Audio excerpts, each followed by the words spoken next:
Hi, I'm Ian. I'm the recruitment coordinator for fostering in Somerset, and you may be in contact with me when you do your initial inquiry, or when you have a home visit. It may be myself or one of my colleagues who come to see you. After we've completed your initial inquiry, we would come to your home to do an initial home visit, which gives us an opportunity to get to know you better and to have some conversations with you about the types of fostering that you might be interested in, and also talk about some of your skills and how you may best suit a role in fostering. There are many types of fostering that Fostering in Somerset offer, and the majority of our foster carers find that they're best suited to mainstream foster caring. Mainstream foster caring is from ages 0 to 18 and is broken down really into short-term caring, mid-term and long-term. Short-term fostering is the care of children on a short-term basis. That could include respite for foster carers who need a bit of support for a child, or it could be that there's a medical condition for the parents who need a bit of break from the care of the child for that period of time. Short-term fostering could be the care of children for up to 3 months. This could include if a parent has a medical condition and needs a break from the child, or it could be that a foster carer needs a break for respite. Intermediate foster caring is fostering a child for up to 2 years whilst plans are made for their future. This could include long-term placements or returning to their parents. In practice, many carers provide short-term and intermediate care of children. Long-term fostering is the fostering of children for the rest of their childhood. This is often from the age of 7 upwards. There are also options if you work full-time and wish to foster. Respite foster caring involves caring for children on weekends and holidays when perhaps foster carers may be going away or may have commitments.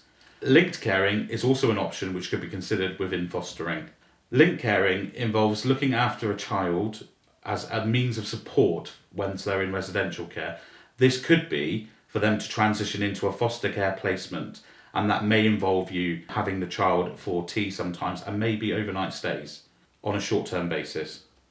We offer a number of specialist schemes. One of those is parent and child, where support is offered to one or sometimes 2 parents and the child in order for them to develop parenting skills. This could include changing nappies and support with their feeding times and sleep patterns. We also offer support to families who have children with disabilities through our short break care scheme. The children may not be in foster care, but do have high needs and would require a carer to offer respite to the family, perhaps on weekends and occasional holidays. This would suit somebody who has experience within the medical profession or has experience working with children with disabilities. When a child reaches 16 and is ready for independence but may not quite be ready to live on their own, we offer a scheme called Stepping Stones.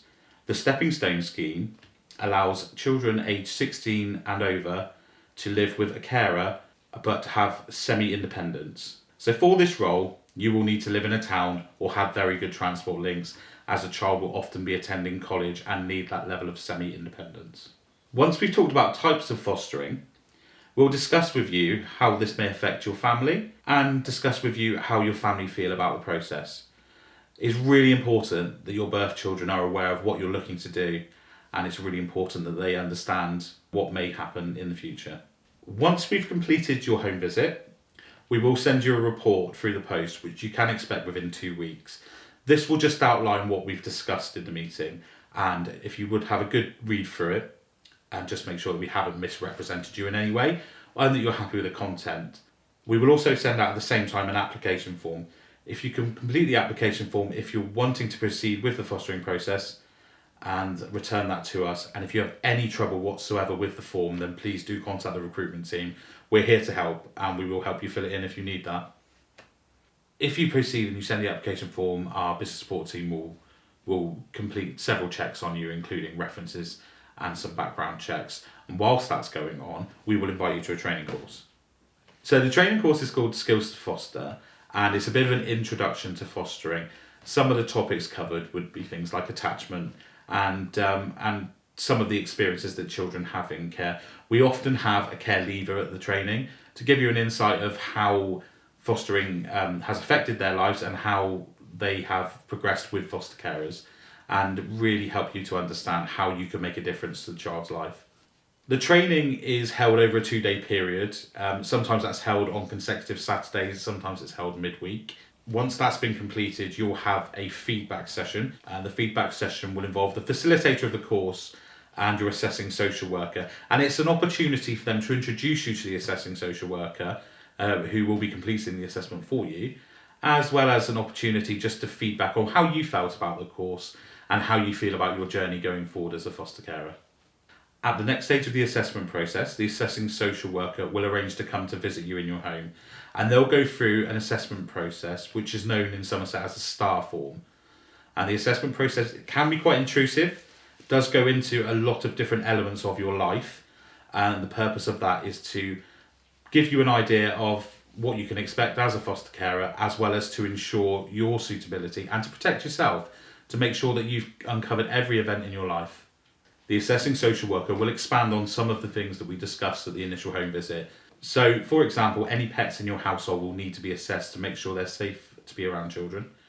Your children will be interviewed to ensure that they are aware of what they can expect as a fostering family, and to make sure that they're very happy with moving forward in the process.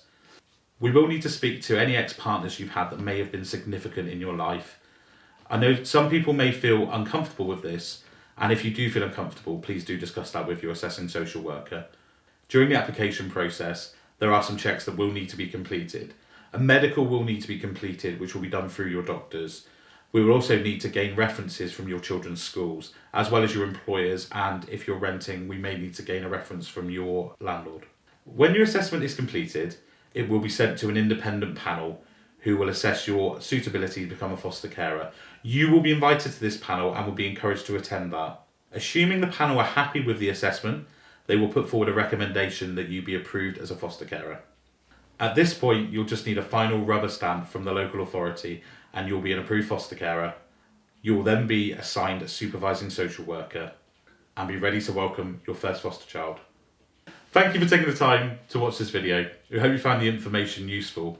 If you haven't already inquired and you're ready to do so, or if you have any questions or would like a bit more advice, please contact the recruitment team and you'll find more information on our website. You're not making a commitment by getting in touch, and we would love to talk to you about how you could change a child's story as a foster carer in Somerset.